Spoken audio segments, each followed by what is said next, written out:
Punjabi radio USA ਦੇ ਨਾਲ ਜੁੜੇ ਸਾਰੇ ਹੀ ਦਰਸ਼ਕਾਂ ਦਾ ਸਵਾਗਤ ਹੈ। ਮੈਂ ਹਾਂ ਪ੍ਰਵੀਨ ਸ਼ਰਮਾ। ਅੱਜ ਜਿਸ ਮਸਲੇ ਨੂੰ ਲੈ ਕੇ ਅਸੀਂ ਗੱਲਬਾਤ ਕਰ ਰਹੇ ਹਾਂ ਉਹ ਮਸਲਾ ਬੜਾ ਸੰਜੀਦਾ ਹੈ ਤੇ ਇੰਨੀ ਬੁੱਧੀ ਹੈ ਨਹੀਂ ਕਿ ਉਸ ਮਸਲੇ ਬਾਬਤ ਗੱਲਬਾਤ ਜਿਹੜੀ ਆ ਆਪਣੀ ਰਾਏ ਦੇ ਸਕੇ। ਪਰ ਕੁਝ ਥਿਊਰੀਜ਼ ਆ ਰਹੀਆਂ ਨੇ। ਪੰਜਾਬ ਦੇ ਮੁੱਖ ਮੰਤਰੀ ਭਗਵੰਤ ਮਾਨ ਨੇ ਸ਼੍ਰੋਮਣੀ ਗੁਰਦੁਆਰਾ ਪ੍ਰਬੰਧਕ ਕਮੇਟੀ ਨੂੰ ਪੇਸ਼ਕਸ਼ ਦਿੱਤੀ ਹੈ ਕਿ ਜਿਹੜੇ ਦਰਬਾਰ ਸਾਹਿਬ ਸ੍ਰੀ ਅੰਮ੍ਰਿਤਸਰ ਸਾਹਿਬ ਦੇ ਵਿੱਚ ਆਧੁਨਿਕ ਪ੍ਰਸਾਰਣ ਅਸੀਂ ਲਾ ਦਿਆਂਗੇ, ਸੰਚਾਰ ਤਕਨੀਕਾਂ ਨੂੰ ਸਥਾਪਿਤ ਕਰ ਦਿਆਂਗੇ ਤੇ ਉਹਦੀ ਇਜਾਜ਼ਤ ਮੰਗੀ ਹੈ ਤੇ ਅਪੀਲ ਕੀਤੀ ਹੈ ਵੀ ਅਪੀਲ ਕਰਦਿਆਂ ਗੱਲ ਕਹੀ ਹੈ ਕਿ ਸਰਬ ਸਾਂਝੀ ਜਿਹੜੀ ਗੁਰਬਾਣੀ ਆ ਉਹਨੇ ਦੁਨੀਆ ਭਰ ਦੇ ਪਸਾਰ ਦੇ ਲਈ ਪੰਜਾਬ ਸਰਕਾਰ ਵੱਲੋਂ ਹਰ ਸੰਭਵ ਮਦਦ ਦਿੱਤੀ ਜਾਵੇਗੀ ਤਾਂ ਜੋ ਸਰਬੱਤ ਤੇ ਭਲੇ ਦੇ ਇਲਾਹੀ ਸੰਦੇਸ਼ ਜਿਹੜੇ ਆ ਉਹ ਦੁਨੀਆ ਭਰ ਦੇ ਵਿੱਚ ਵਸਦੇ ਲੋਕਾਂ ਤੱਕ ਪਹੁੰਚਾਏ ਜਾ ਸਕਣ। ਤੇ ਨਾਲ ਹੀ ਉਹ ਕਹਿੰਦੇ ਆ ਵੀ ਜਿਹੜੇ ਦਰਬਾਰ ਸੱਚਖੰਡ ਸ੍ਰੀ ਦਰਬਾਰ ਸਾਹਿਬ ਦੇ ਜਿਹੜੇ ਦਰਸ਼ਨ ਦੀਦਾਰੇ ਕਰਨ ਦੇ ਨਾਲ ਰਸ ਭਿੰਨੀ ਇਲਾਹੀ ਗੁਰਬਾਣੀ ਸਰਵਣ ਕਰਨ ਦਾ ਮੌਕਾ ਵੀ ਪ੍ਰਦਾਨ ਕਰੇਗਾ ਤੇ ਭਰੋਸਾ ਦਿੱਤਾ ਕਿ ਇਸ ਕਾਰਜ ਦੇ ਲਈ ਸ਼੍ਰੋਮਣੀ ਕਮੇਟੀ ਵੱਲੋਂ ਸੌਂਪੀ ਜਾਣ ਵਾਲੀ ਹਰ ਸੇਵਾ ਨਿਭਾਉਣ ਦੇ ਲਈ ਅਸੀਂ ਤਿਆਰ ਹਾਂ।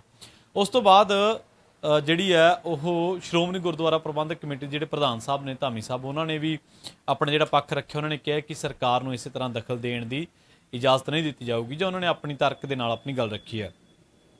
ਜਦੋਂ ਪੰਜਾਬੀਆਂ ਸੰਗਤਾਂ ਦੇ ਵਿੱਚ ਇਹ ਗੱਲ ਆਈ ਕਿ ਸਰਕਾਰ ਭਰੋਸਾ ਦੇ ਰਹੀ ਆ ਤੇ ਸ਼੍ਰੋਮਣੀ ਕਮੇਟੀ ਨੇ ਉਹਨੂੰ ਡਿਨਾਈ ਕੀਤਾ, ਉਹ ਤੋਂ ਨਾ ਕੀਤੀ ਹੈ ਕਿ ਨਹੀਂ, ਤਾਂ ਉਸ ਤੋਂ ਬਾਅਦ ਬਹੁਤ ਸਾਰੀ ਚਰਚਾ ਚੱਲ ਰਹੀ ਹੈ ਬਹੁਤ ਸਾਰੇ ਪੱਖਾਂ ਤੋਂ। ਸਾਡਾ ਕੰਮ ਤੁਹਾਡੇ ਸਾਹਮਣੇ ਪੱਖ ਰੱਖਣਾ ਵਾ।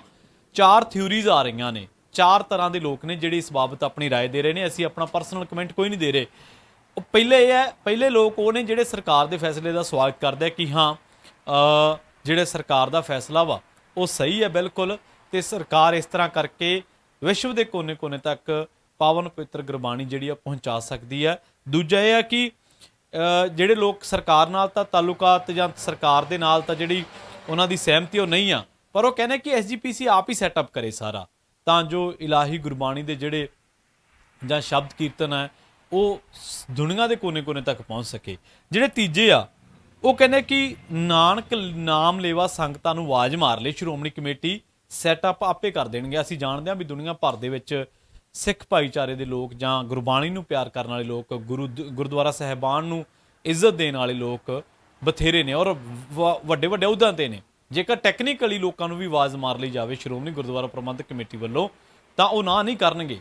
ਉਹਨਾਂ ਲਈ ਕੋਈ ਇਹ ਬਹੁਤ ਵੱਡਾ ਕਾਰਜ ਨਹੀਂ ਹੈ, ਕਿਉਂਕਿ ਸਾਡੇ ਜਿਹੜੇ ਹੁਣ ਮੌਜੂਦਾ ਯੰਗਸਟਰ ਨੇ ਜਿਹੜੇ ਸਿੱਖ ਭਾਈਚਾਰੇ ਦੇ ਵਿੱਚ ਵੀ ਹੋਣਗੇ, ਉਹਨਾਂ ਲਈ YouTube ਚੈਨਲ ਜਾਂ ਆ ਜਿਹੜੇ ਸੈਟਅਪ ਕਰਨੇ ਆ ਉਹ ਖੱਬੇ ਹੱਥ ਦੀ ਖੇਡ ਆ, ਉਹਨਾਂ ਲਈ ਕੋਈ ਵੱਡਾ ਕੰਮ ਨਹੀਂ ਹੈ। ਚੌਥੇ ਜਿਹੜੇ ਲੋਕ ਆ, ਜਿਹੜੇ ਚੌਥੀ ਥਿਊਰੀ ਆ, ਉਹ ਕਹਿੰਦੇ ਵੀ ਸਰਕਾਰ ਨੂੰ ਇਸ ਤਰ੍ਹਾਂ ਦੇ ਪ੍ਰਬੰਧ ਦੇ ਵਿੱਚ ਨਹੀਂ ਆਉਣਾ ਚਾਹੀਦਾ, ਕਿਉਂਕਿ ਅਸੀਂ ਦੇਖਿਆ ਵੀ ਗੁਰਦੁਆਰਾ ਸੁਧਾਰ ਲਹਿਰ ਦਾ ਇੱਕ ਮਾਣਮੱਤਾ ਸ਼ਾਨਾ ਮੱਤਾ ਇਤਿਹਾਸ ਹੈ ਤੇ ਬਹੁਤ ਸਾਰੇ ਲੋਕਾਂ ਨੇ ਗੁਰਦੁਆਰੇ ਜਿਹੜੇ ਆ ਉਹ ਆਪਣੇ ਸੰਗਤ ਦੇ ਹੱਥ ਦੇ ਵਿੱਚ ਪ੍ਰਬੰਧ ਲੈਣ ਦੇ ਲਈ ਬਹੁਤ ਵੱਡੀ ਜੱਦੋਜਹਿਦ ਤੇ ਕੁਰਬਾਨੀਆਂ ਭਰਾ ਇਤਿਹਾਸ ਆ।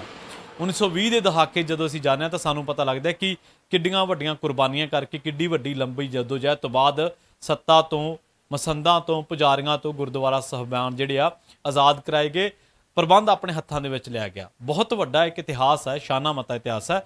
ਸੋ ਕਹਿੰਦੇ ਵੀ ਜਿਹੜੀ ਇਹ ਗੱਲ ਆ ਸਰਕਾਰ ਨਾ ਆਵੇ ਇਹਦੇ ਵਿੱਚ। ਸੋ 4 ਤਰ੍ਹਾਂ ਦੀਆਂ ਥਿਊਰੀਜ਼ ਨੇ। ਤੁਸੀਂ ਜਿਹੜੀ ਥਿਊਰੀ ਨਾਲ ਤਵੱਕੋਂ ਰੱਖਦੇ ਹੋ, ਸਹਿਮਤੀ ਰੱਖਦੇ ਹੋ, ਤੁਸੀਂ ਕਮੈਂਟ ਬਾਕਸ ਦੇ ਵਿੱਚ ਆਪਣੀ ਗੱਲ ਦੱਸ ਸਕਦੇ ਹੋ।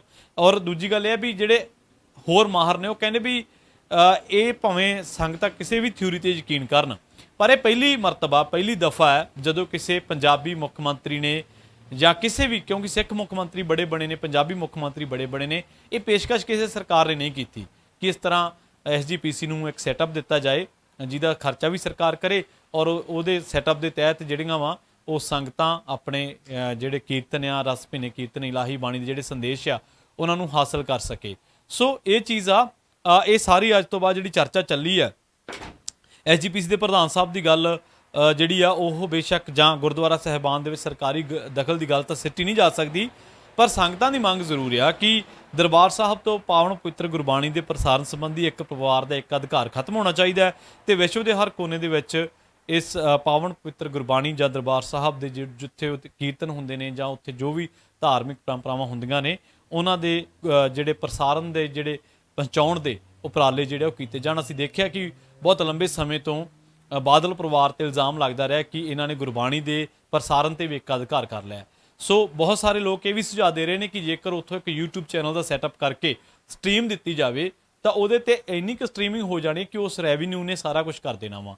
ਟੈਕਨੀਕਲੀ ਜਿਹੜੇ ਲੋਕ ਇਹਨਾਂ ਚੀਜ਼ਾਂ ਨੂੰ ਜਾਣਦੇ ਨੇ ਉਹਨਾਂ ਨੂੰ ਪਤਾ ਹੈ ਕਿ ਕਿਸ ਤਰੀਕੇ ਨਾਲ ਅੱਜ ਕੱਲ੍ਹ ਸੋਸ਼ਲ ਸਾਈਟਸ ਫੇਸਬੁੱਕ ਜਾਂ ਯੂਟਿਊਬ ਤੋਂ ਵੀ ਰੈਵਨਿਊ ਜਨਰੇਟ ਹੁੰਦਾ ਵਾ ਤੇ ਉਹ ਰੈਵਨਿਊ ਤੁਹਾਡੇ ਸਾਰੇ ਕਸ ਦੀ ਭਰਪਾਈ ਕਰ ਸਕਦਾ। ਸੋ ਮੇਰੇ ਖਿਆਲ ਦੇ ਨਾਲ, ਸਾਡੇ ਖਿਆਲ ਦੇ ਨਾਲ, ਪੰਜਾਬੀ ਰੇਡੀਓ ਯੂਐਸ ਦੇ ਖਿਆਲ ਦੇ ਨਾਲ ਇਹ ਕੋਈ ਬਹੁਤ ਵੱਡਾ ਕਾਰਜ ਨਹੀਂ ਹੈ ਕਿ ਸ਼੍ਰੋਮਣੀ ਗੁਰਦੁਆਰਾ ਪ੍ਰਬੰਧਕ ਕਮੇਟੀ ਆਪਣਾ ਇੱਕ ਸੈਟਅਪ ਲਾ ਕੇ ਗੁਰਬਾਣੀ, ਇਲਾਹੀ ਗੁਰਬਾਣੀ ਦੇ ਜਿਹੜੇ ਸੰਦੇਸ਼ ਨੇ ਜਾਂ ਇਲਾਹੀ ਗੁਰਬਾਣੀ ਦਾ ਸਰਵਣ ਦੁਨੀਆ ਦੇ ਵਿੱਚ ਬੈਠਾ ਹਰ ਸਿੱਖ, ਗੁਰੂ ਘਰ ਦੇ ਵਿੱਚ ਯਕੀਨ ਰੱਖਣ ਵਾਲਾ ਹਰ ਸ਼ਖਸ ਕਰ ਸਕਦਾ ਹੈ। ਸੋ ਸਾਡਾ ਮੰਤਵ ਇਹ ਸੀਗਾ ਕਿ ਚਾਰੇ ਥਿਊਰੀਆਂ ਤੋਂ ਤੁਹਾਨੂੰ ਵਾਕਿਫ ਕਰਵਾਇਆ ਜਾਵੇ। ਤੁਸੀਂ ਕੀ ਰਾਏ ਰੱਖਦੇ ਹੋ? ਆਪਣੀ ਕਮੈਂਟ ਬਾਕਸ ਦੇ ਵਿੱਚ ਰਾਏ ਜ਼ਰੂਰ ਦੇਣਾ, ਕਿਉਂਕਿ ਇਸ ਵੇਲੇ ਇੱਕ ਬਹੁਤ ਵੱਡਾ ਰੋਸਾ ਵਾ ਸੰਗਤਾਂ ਦੇ ਵਿੱਚ, ਸਿੱਖਾਂ ਦੇ ਵਿੱਚ, ਕਿ ਗੁਰਬਾਣੀ ਦੇ ਪ੍ਰਸਾਰਨ ਤੇ ਵੀ ਜਾਂ ਦਰਬਾਰ ਸਾਹਿਬ ਤੇ ਵੀ ਇੱਕ ਪਰਿਵਾਰ, ਖਾਸ ਕਰਕੇ ਸਿਆਸੀ ਪਰਿਵਾਰ ਔਰ ਬਾਦਲ ਪਰਿਵਾਰ ਦਾ ਨਾਂ ਲਿਆ ਜਾਂਦਾ ਹੈ ਕਿ ਉਹਨਾਂ ਦਾ ਇੱਕ ਅਧਿਕਾਰ ਜਿਹੜਾ ਵਾ ਉਹ ਖਤਮ ਹੋਣਾ ਚਾਹੀਦਾ ਵਾ। ਬਹੁਤ ਬਹੁਤ ਧੰਨਵਾਦ। ਜਲਦ ਮਿਲਾਂਗੇ ਇੱਕ ਅਗਲੀ ਰਿਪੋਰਟ ਦੇ ਵਿੱਚ।